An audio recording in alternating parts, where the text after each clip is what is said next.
નમસ્કાર દર્શક મિત્રો, દેશ અને દુનિયાના સુપરફાસ્ટ સમાચારમાં આપનું સ્વાગત છે। આજના તાજા અને સૌથી મોટા સમાચાર જાણીએ પહેલા ચેનલને સબસ્ક્રાઇબ કરી નાખજો। ભર ઉનાળે કમોસમી વરસાદની આગાહી।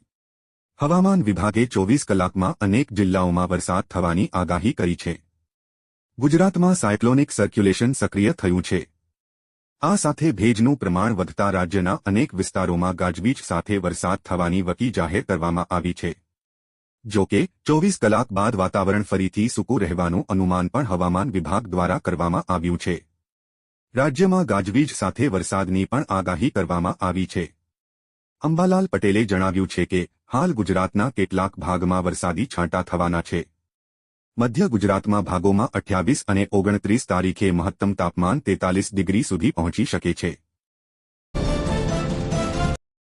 પેટ્રોલ ડીઝલ થશે સસ્તું। લોકસભાની ચૂંટણી પહેલા કેન્દ્ર સરકારે લોકોને રાહત આપતા પેટ્રોલ ડીઝલની કિંમતમાં 2 રૂપિયાનો ઘટાડો કર્યો છે। મિત્રો, આ ઘટાડાની સાથે ગુજરાતમાં પેટ્રોલ 94 આજુબાજુ મળી રહ્યું છે, જ્યારે ડીઝલ 90 રૂપિયા આજુબાજુ મળી રહ્યું છે। જ્યારે મિત્રો આપને જણાવી દઈએ કે રાજસ્થાનની સરકારે ત્યાં પેટ્રોલ અને ડીઝલ પર 2% વેટ ઘટાડ્યો છે, એટલે ત્યાં પેટ્રોલ 5 રૂપિયા પ્રતિ લીટર સસ્તું થયું છે। કેરીના રસિયાઓ માટે માઠા સમાચાર। રાજ્યમાં સતત બદલાતા વાતાવરણના કારણે કેરીના પાકને વ્યાપક નુકસાન થયું છે। નિષ્ણાંતોનું કહેવું છે કે જૂનાગઢ તેમજ આસપાસના વિસ્તારની કેરીઓ બજારમાં મોડી આવશે। ગત વર્ષ કરતાં ચાલુ વર્ષે ઉત્પાદનમાં 50% જેટલો ઘટાડો નોંધાયો છે। આંબા પર મોર મોટી માત્રામાં ખરી પડ્યો છે, જ્યારે કેરી પક્વતા ખેડૂતોને છેલ્લા 5 વર્ષમાં સૌથી વધારે નુકસાન થયું છે। કેરીઓ આંબા પરથી ખરી પડવાથી પણ નુકસાન થયું છે, જેના કારણે ખેડૂતો બગીચાઓ કાઢી રહ્યા છે। અમિત શાહ આવશે ગુજરાત।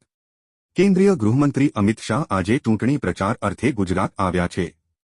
વિવિધ લોકસભા ક્ષેત્રમાં તેઓ સભા અને રેલી યોજશે।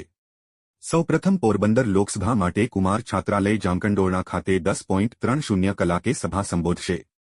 બપોરે 2 કલાકે ભરૂચના ખડોલી ગામ અંકલેશ્વર રાજપીપળા હાઇવે વિજય સંકલ્પ સભાને સંબોધશે।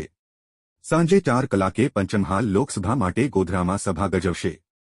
સાંજે 6 કલાકે વડોદરામાં રોડ શો યોજશે। ખેડૂતો પાક વીમા યોજના વિશે જાણો। કેન્દ્ર સરકાર ખેડૂતોને પાક વીમો પણ આપે છે। વર્ષ 2016માં કેન્દ્ર સરકાર દ્વારા પ્રધાનમંત્રી પાક વીમા યોજના શરૂ કરવામાં આવી હતી।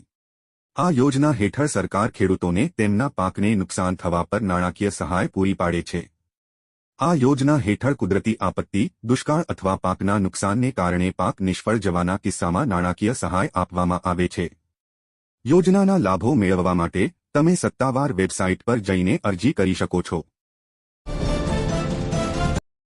સૌરાષ્ટ્રના વિસ્તારોમાં ભૂકંપનો આંચકો નોંધાયો।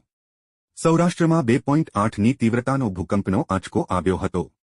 બપોરે 1 કલાકે 2.8ની તીવ્રતાનો ભૂકંપનો આંચકો સૌરાષ્ટ્ર વિસ્તારમાં અનુભવાયો છે, જેનું કેન્દ્ર બિંદુ તાલાલાથી 17 કિલોમીટર દૂર નોંધવા પામ્યું છે।